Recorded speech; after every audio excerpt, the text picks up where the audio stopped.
10th of February, Rabbi Levitt, Pele Yoetz. Good morning. Morning, Rabbi. Good morning. Good morning. Good morning, Lou. Good morning, Mayor. Good morning, Alan. Good And morning. good morning, Roy. No, it's Hey, Yeshua. Roy's not here. Yeshua is. Where- Yeshio. Roy should be there in a minute. Yeshio. Good to have you with us today. Baruch Hashem. Thanks to Hashem. Okay, so let's see where we are holding. We finished yesterday the Hanhaga personal conduct. Yeah, we finished that. And now we're going to go to Haggadah. I think we did the first paragraph of Haggadah. We did that as well. Yes, right. Sota, right? We did the Gemara in Sota. Baruch Hashem. So we go to the next section, the next paragraph on page 229. Haggadah is called. So Before we start, Yeah. in the second paragraph, there's the word eres, E-R-E-S. Oh, yes. You were wondering about that as well. Yeah, what exactly does that mean? I'm trying to find it. Yeah. Head. Yeah. Now this is which entry was this? This was not in the entry that we're in now. It's on page 229, in the second paragraph. 229? Yeah. It is? Oh. Right in the middle, second paragraph, toward the end. Oh, that would seem that we have done this as well then. Didn't realize that. The early searchers only tend to make an allusion to the eres, besides concealing in them hidden secrets. Yeah. Okay. So this is Kabbalah. Right. We're not familiar with these matters.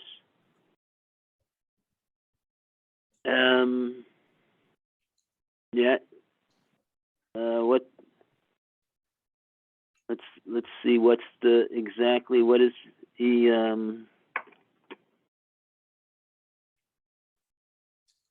Oh yeah, I see that we did this, right? It pulls the heart of man, right? It comes from the language of Daniel.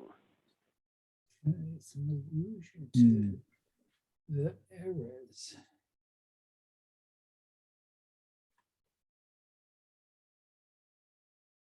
It's in Aramaic the word aguda gabe he has a strong connection to it. He's bound to it. It's pulling him and binding him. So They make a reference to bed. and then he goes on to talk about the fact that Hashem wanted to give merit, so therefore he increased their Torah and their mitzvahs. Comparable expression of tremendous love. It applies to a person who able to learn proper conduct and fear of Hashem from all the words of Haggadah. That's what Haggadah is for, to learn proper Hanhaga, to learn proper conduct and learn Yirah Shamayim. And then he says, the sages already informed us the simple meaning of the incredulous words of Haggadah should not be understood literally. Okay, and then he says this sentence that you're referring to.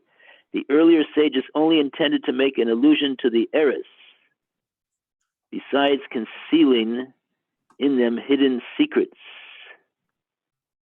Well, sorry, what does errors mean? Is it eretz or eretz? Yeah, that's what I'm wondering. I mean, I don't.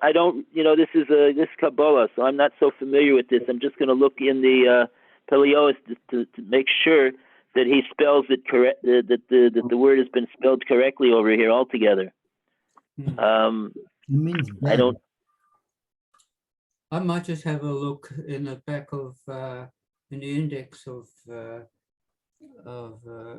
what we were doing before. So hang on. Let's see. This is God, Eris. Lermoz Haromes al. Oh, it's a Roshi Tevus over here. You look in the oh, you don't. If you have a Hebrew copy in front of you, I see that that's what it is over here. Maybe we'll try to figure out what the Roshi Tevus stand for. Aleph Resh Shin. Romas. So Ration. Hold on. Aleph Resh and Shin. Okay, hold on. Let's see. Aleph Ration. Be'afba Goddess Hatmuais Shekvar Hodinu Rabusenu. Even the Haggados that are that we are in wonder about because we can't believe that they are true. So because we're learning them literally, and that's not the right way to learn in a Gada like that. So we have to take a look in the Rabbeinu, the Meforshim, our teachers that explain to us what is the message behind the secret meaning of the Gada. Shapshat mehem yufshat rak kivnu behem Rabbeinu zal leremez haroymez al ha'eres milvad shetzafun behen sisrei Torah. In my book, well, I have a book of what's it called? Abbreviation, not Rashi Tevot. Yeah. Aleph Rei Shin. It says Kel Rachum Shemech or Shimcha. I don't know if that makes any sense.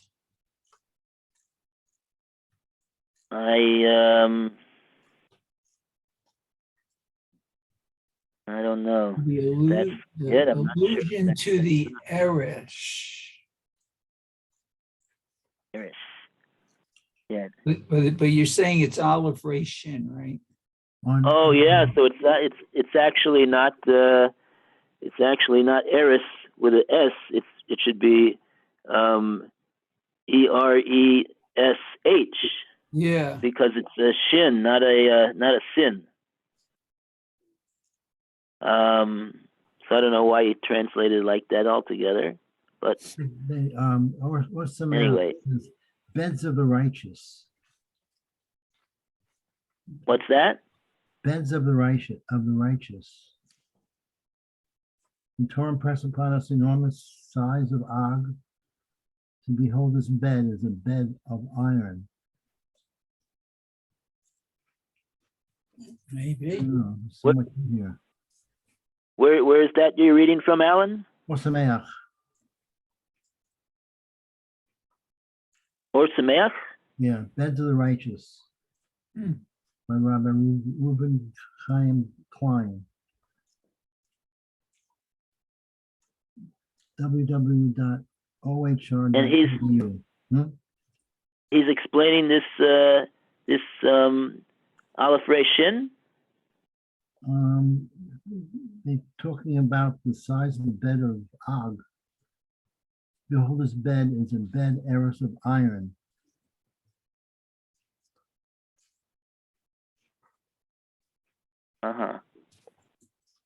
Okay.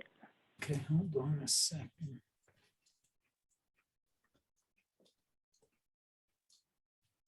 If maybe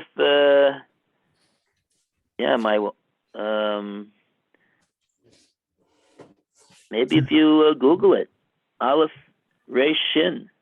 Rabbi Moshe Luzzatto, also known as Ramchal, writes that the words mita and eres are synonymous with synonyms used side by side for poetic effect.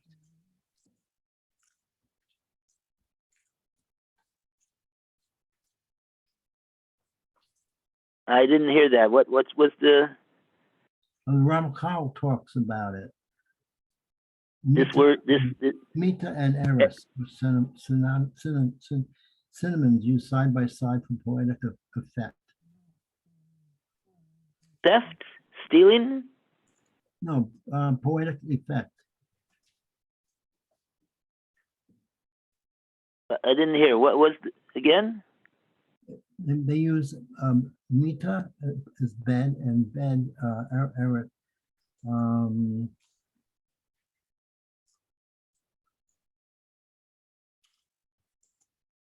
Eris is an Aramaic word borrowed by Hebrew. Ayin resh sin. Yeah. Oh, that's the okay. That's a yeah. That's right. That's bed. Right. But this is with an aleph, not an ayin. Shame. Right. We're looking. I'm looking in the Hebrew edition of the Pele Yoetz, and this word eris is actually an acronym. It's an acronym that, and the letters of the acronym are Aleph, Resh, Shin.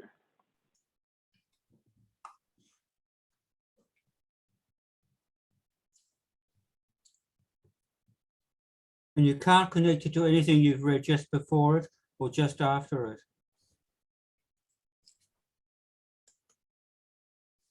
Well, if I read the whole what it says over here in the Hebrew edition, he just says Afba Agodos Hatimuos. Even right, he's talking about the Agadic sections of of Chazal that we find in the Gemara, we find in the Medrash, we find them in various places, and they say things that are so astounding. They seem to defy reality. It's hard to believe that they're real according to what we know the laws of nature and teva to be. Shikbar Hodiyunu, Rabbuseinu, Hamaforshim, our teachers have already taught us Shahapshat Mehem Yuvshat, that the simple, straightforward pshat that comes out from these teachings, Yuvshat Rak Mehem Yuvshat is very it's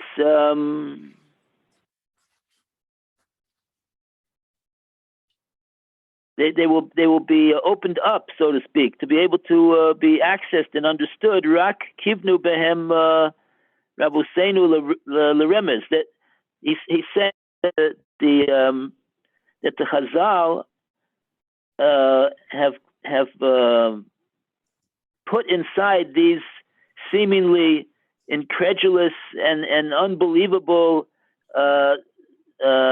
stories and statements that Chazal say in the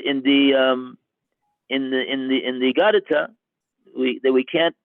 it doesn't seem to be a simple, straightforward understanding to them, and they seem to defy reality. He says these are the cases where Chazal they are merames, they are alluding to and hinting to this matter of Aleph Resh Shin, which milvad shetzafun behen, apart from that which they're hiding in these Sisrei Torah, v'hagodos hein sodos. These are things that are very they're the secrets. They're not the simple, straightforward view that we see out there. They're matters of Kabbalah. simply put. They're matters of Kabbalah, and matters of Kabbalah are very, it's a whole different world of study that we are not involved in very much, and we don't really understand it because it involves a whole system of understanding that we haven't been trained in. One has to train himself from someone who knows the whole system of Kabbalah. And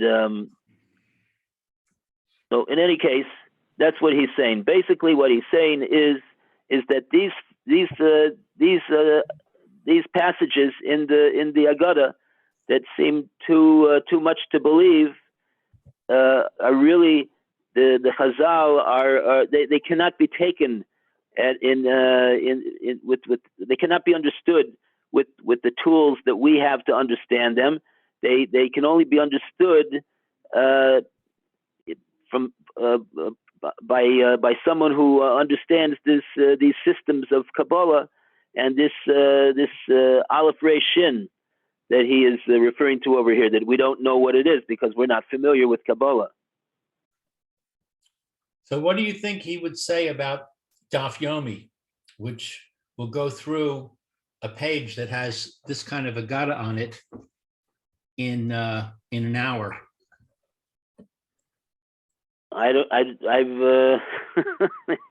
You know better than me what the Maggid Shir, how he deals with something like that.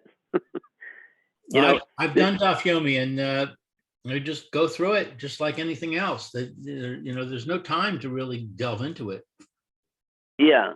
I mean, see, the key over here is that when you see, it's really no different in a certain sense. It's really no different in a certain sense than any part of Gemara or any part of teaching that we don't understand, and it seems to us to not make any sense.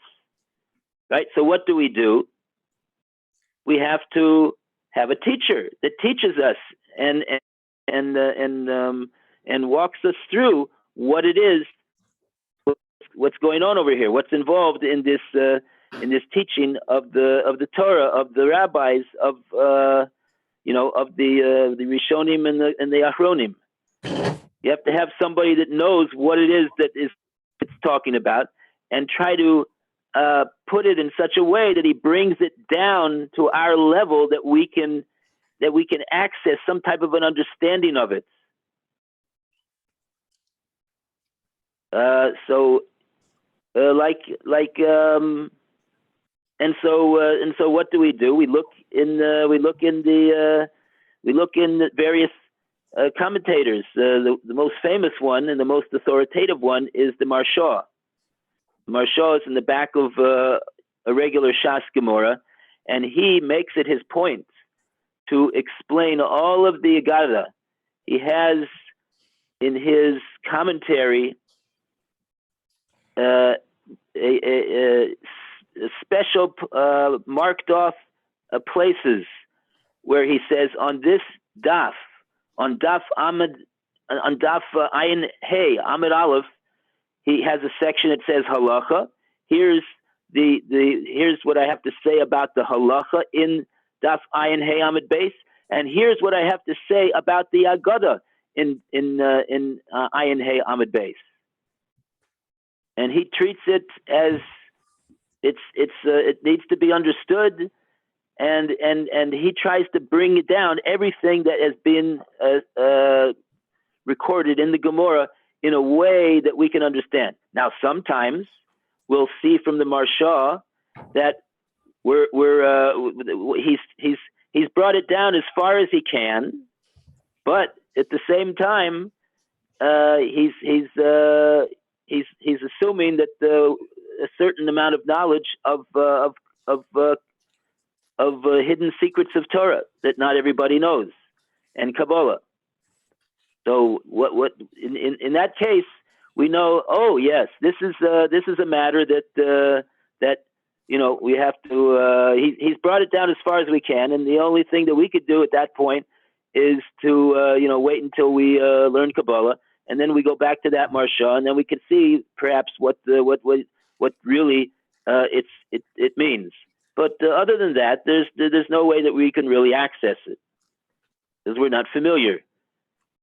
It's like learning, it's like learning a new discipline that you never learned anything about. I mean, lahavdil, but it's certain type of a thing like that.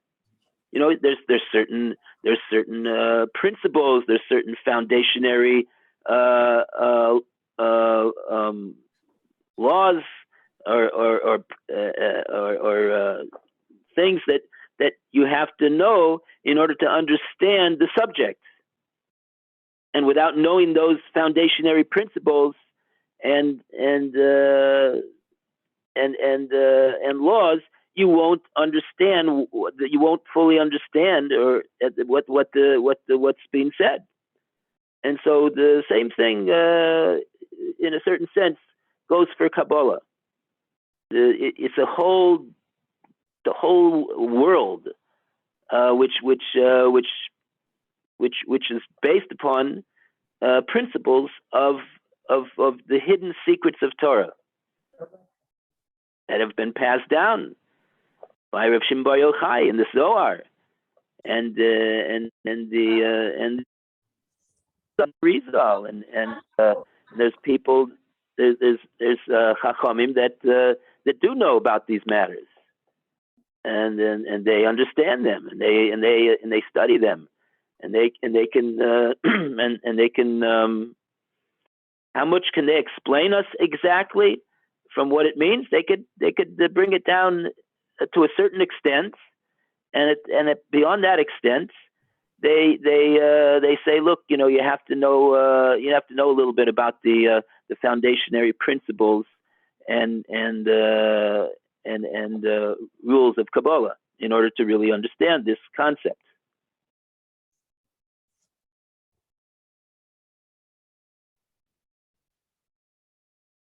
But the point that what we come away with is over here is that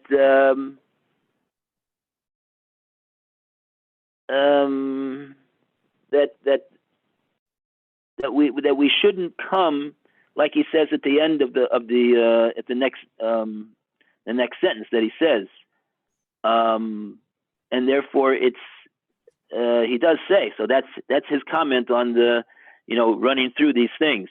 We have already heard the admonition not to teach or to relate to relate one of these types of astonishing agadas to someone who is, he calls an ignoramus, an amaoritz, someone who is not familiar with Jewish learning and would simply read the words or hear the words and discount them and degrade them because he doesn't get it. So there's no point in saying such agadas and teaching such things to someone like that, because there's nothing which is accomplished. The only thing which would happen is, he says, who might think that it should be understood literally, and it'll come to ridicule the words of the sages. Chas v'shalom. So you're asking, well, so what's going on with the Daf Yomi? So we have to say that somebody who's there in the Shir Daf Yomi, he's not going to get so bothered by the fact that this certain Agada passage he doesn't understand, because he knows that it's probably this is Sisrei Torah in the Agada. These are the secrets, the very deep levels of Torah that are being taught over here. These are really matters of Kabbalah, and I know that even though it doesn't, just to read the words, it sounds like nonsense. Chas v'shalom. That's what it sounds like. It sounds like something that's incredulous, and it can't be, and it's totally untrue. That's what it looks like to our eyes and to our minds, because we can't understand it. But we have the emunah and the understanding that everything that it says in the Gemara is absolutely true, and it makes 100% sense to someone who's able to understand what it means. But it's beyond our capacity. It's like lahavdil. Let's say you had Einstein, and he's trying to explain to us the theory of relativity. Okay. Now he's gonna try to explain us. He's gonna try to bring it down as much as he possibly can, right? But at the end of the day, we're not gonna get it, and we're gonna someone who's not with Albert Einstein is gonna say this guy is a raving lunatic. This guy he should be locked up in an insane asylum. He's crazy, this guy. But we all know that he's a tremendous genius. And he was the one that came up with this theory of relativity. And how many people in the world actually can understand it? Probably a very limited number of people can understand it and really appreciate what it is that he's saying. But all of us, give deference to Albert Einstein because he knows what he's talking about.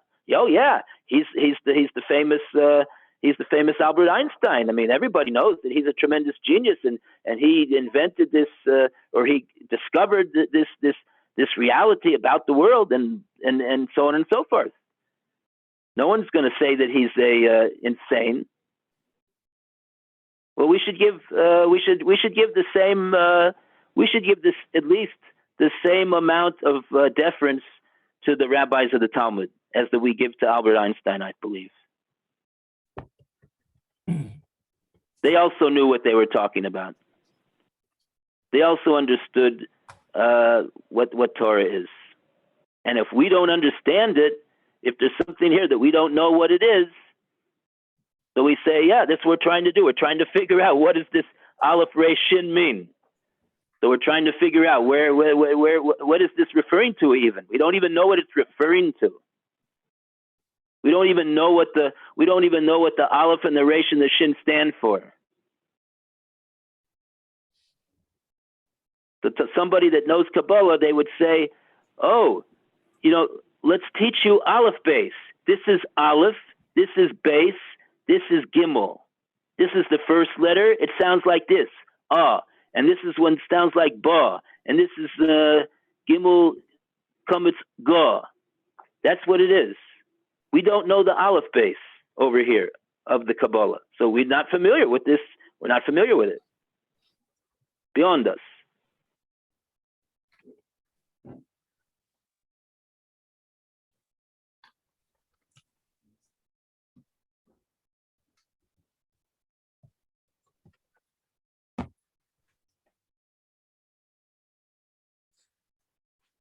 So it seems like maybe anybody who wants to learn Daf Yomi should be screened to see if he's an Amin Haaretz or not, to see if he's going to be able to learn this without having it turn him away.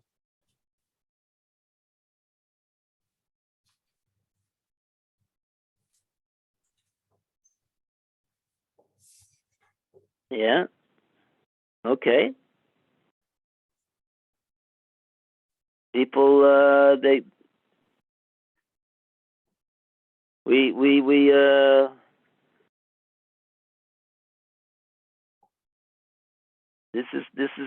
is something that the Maggid Shir, he has to make sure that the people that he's teaching are not going to get the wrong idea, and they're not going to come to ridicule what it says over there.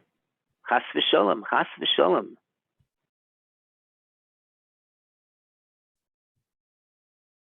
He doesn't quote Gemaras over here, but this is a Gemara in Chagiga about teaching secrets of Torah. Who are you allowed to teach them to? Not everything is allowed to be taught to everybody.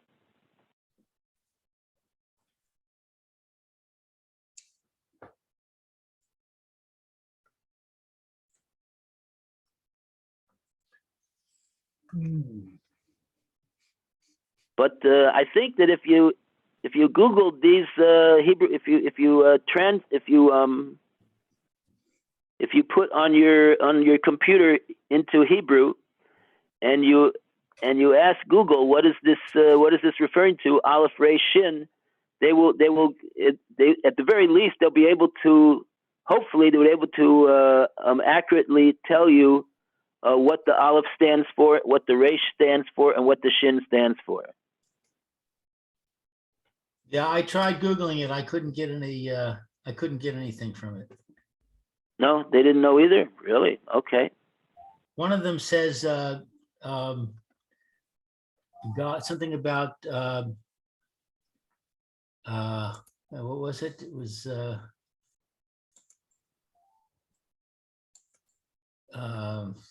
Well, I've got here God of Iranian Shalom, God singer, of peace. Arash.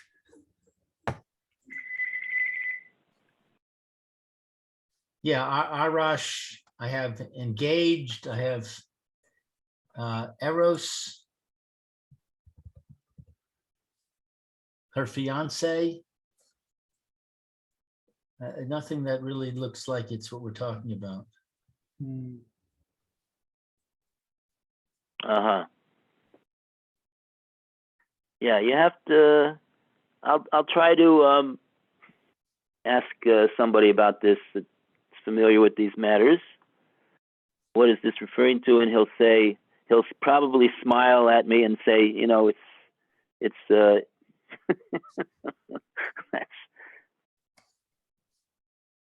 hard to explain it. Right. Yeah. But he would at least be able to tell me what the even that's the other thing.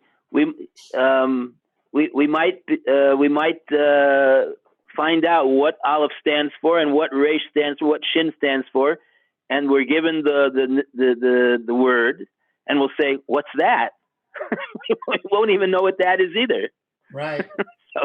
So we'll have to learn what that is. So it's then we'll be learning Kabbalah. So that we need to have a teacher for. And this anyway. So the Pele Yoetz, he mentions it over here, and the Pele Yoetz was seemed to be well versed in these matters.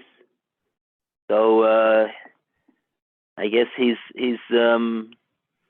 assuming that we will whoever's learning his sefer will take it in the right way, like he himself is exhorting, and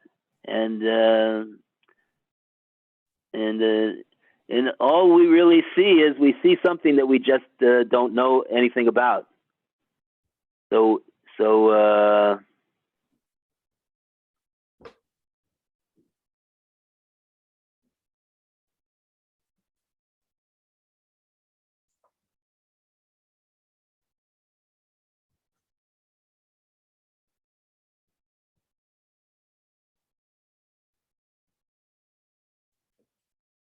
right. So this is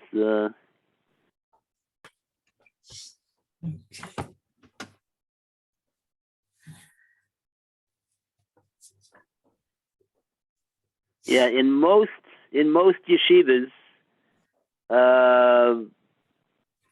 they basically skip the Gadata. They don't. It's not the subject of the shir, nor is it the subject of the learning of those that are in the yeshiva.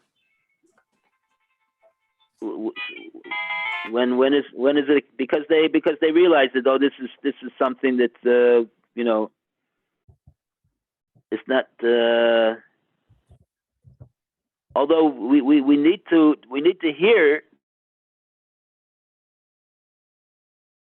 at the Agada sections, the overwhelming majority of the Agada is not unaccessible. That in the overwhelming majority of cases, the Maharsha is able to bring down the concept, the lesson that comes out from the Agadic teaching in a way that we could understand, because he could bring down the like the Pele Yoetz says over here. He could bring down the moral lesson that comes out from it, a lesson in proper conduct, a lesson in having proper midos, character traits, in matters of Avas Hashem, love of Hashem, Yiras Hashem, Emunah and Bitaken, of course. All of these central foundationary principles of Torah are contained in the Agada, and all of those principles are elucidated by the commentators, even in Agadic passages, which to us are totally impossible to figure out. But they'll bring it down and they'll say, yes, this is what this means, and this is what that means, and this is the connection over here, and this is what this pasuk is telling us, and how they derived it out. That is you need to be a marsha to do that. But the actual teaching that comes out, even though it may be very deep, but it is something that we can access, because we can access all of those things that I just mentioned. Those things we do have a connection to, even though we don't have any connection to Kabbalah. But those things are not matters of Kabbalah. They can be brought down to the level of what we call Torah Sanigla.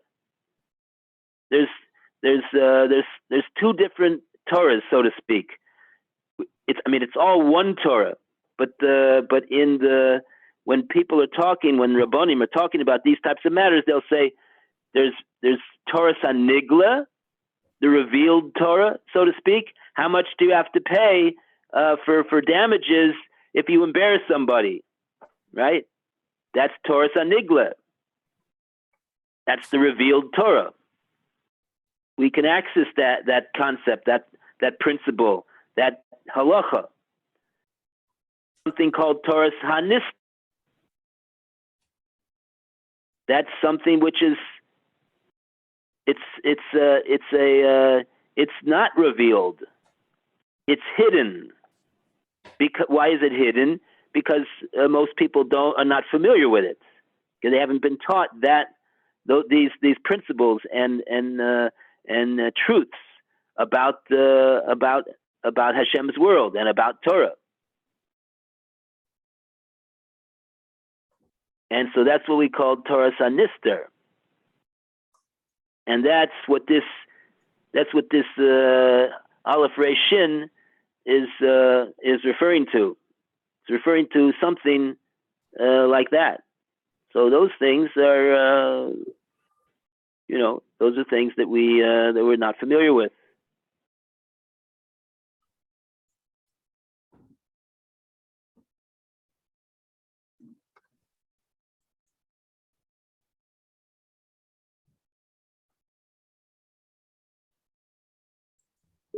These are, systems of how Hashem created His world, and how Hashem runs His world, and how how does it work? What is there in the world, and how does things? We just say, well, it's all Hashgachas Hashem, right? Hashem does everything. He's the. That's what we mean when we say Hashem Echad. He doesn't have any partner. There's nobody else that runs anything. He runs everything. Yeah, but there's Harbe Shluchim L'Makom. There's Malachim. There's Spheros. There's things that we don't see, and we don't, and there's olamos, there's worlds that we don't see and that we don't have any access to, but that's part of Hashem's world, though. And so a lot, and how they work and how they operate and how Hashem controls them and dispatches them, and that's one of the things that it talks about in Kabbalah, according to what little I know about it.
Okay.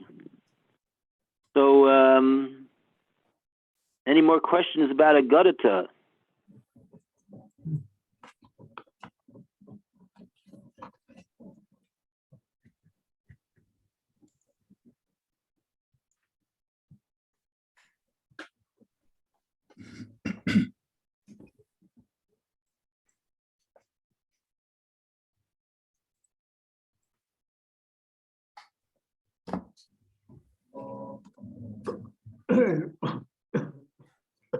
Okay, so shall we go on? We'll go on to the next paragraph. This is especially true. And we call upon Lou to continue. Start the reading. I think Lou stepped down. Oh, okay. So, can you read for us, Mayor, please? Okay. This is especially true for the recitation of the Haggadah on the first night of Pesach, which is a scriptural obligation, as it's written in Shemot, and you will tell it to your son. Whoever increases their telling of the Exodus from Egypt is praiseworthy. The primary mitzvah is to inform his wife and children about the actions of God in great detail, to amplify the telling of the praise of the omnipresent, his awesome power, his divine providence, his great love, affection, and compassion for the Jewish people. A person must relate to them all of the tremendous virtues that God has bestowed upon us, and therefore the responsibility which is incumbent upon us to fear and love him, and to serve him with a complete service. This is the entire fruit of the Haggadah.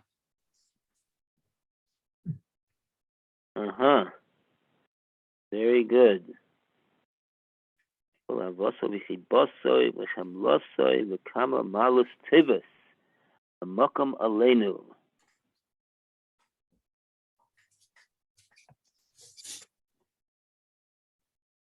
Kama malus tovos, makam aleinu. All the tremendous virtues of Hashem, which are aleinu, which are upon us. That's what we say in the words of in the Agada itself. Kama malus tovos lamakom aleinu. And our translator has translated these words that that the leader of the Haggadah has to relate to those that are there all of the tremendous virtues that Hashem has bestowed upon us. What does that mean? That Hashem has, in other words, with all the things that Hashem has given to us, we see all of the tremendous malos, the virtues of Hashem. We see the tremendous virtues that Hashem possesses. We have some insight into the, like he says, the awesomeness of Hashem's power, and his divine providence, and his love and affection and compassion for the Jewish people. All of the Hashem, his tremendous virtues that he has bestowed upon us, that he has, in other words, that he has conducted himself with in regard to us, the Jewish people. And perhaps we can even say that it means that just like we know we have a mitzvah in the Torah to emulate Hashem, to try to be like Hashem, to go in his ways. So we see from all of the malas tovos that Hashem himself has, we can't be all powerful, we can't be all knowing and all of that, but that's Hashem. But we could try as much as we can to have Ava for the Klal Yisrael and do Chesed and Rachmanis on Klal Yisrael. We see that Hashem has bestowed on Klal Yisrael, and so we can go in Hashem's ways and try to do that as well. So that's what comes, and of course that's what he says, that if we come to this realization, Kama Malas Tovas Hamakom Aleinu, we see how great and wonderful and tremendous that Hashem is. So that will cause us to have Avas Hashem and Yiras Hashem, and that will cause us to do the Avodas Hashem, Avodah Shlema, a full service. Used to write, you go in America when I had a car, you used to go to the gas station, you had a self-service and you had a full service.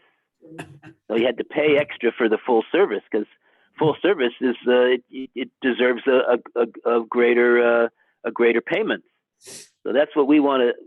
That's what the Haggadah is all about. That we endeavor to give Hashem a full service. We want to be a full service yid. That's it. Very good. For that to happen, we have to ask for Hashem's help. Absolutely. Consciously. And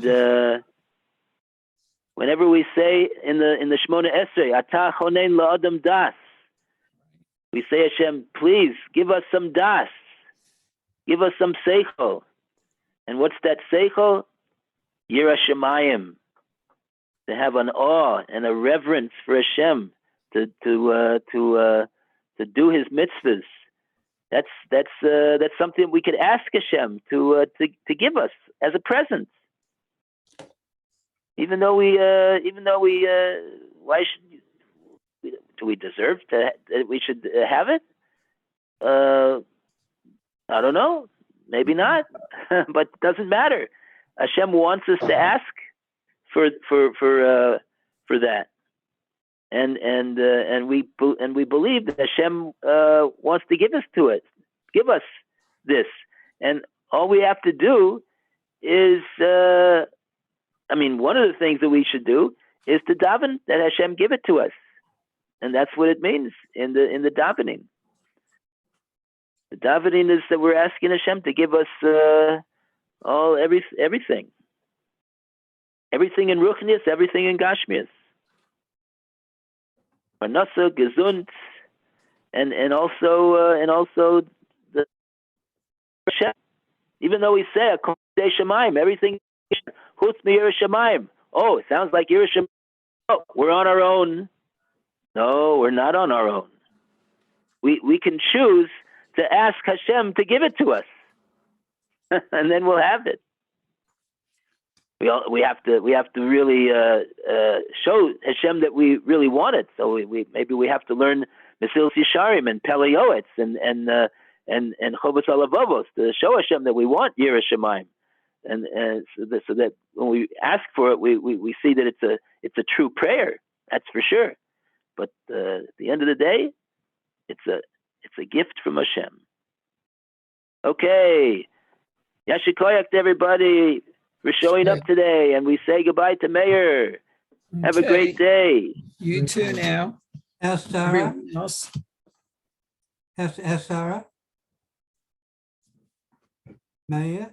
Pardon? How's Sarah? She's doing okay. I mean, she still isn't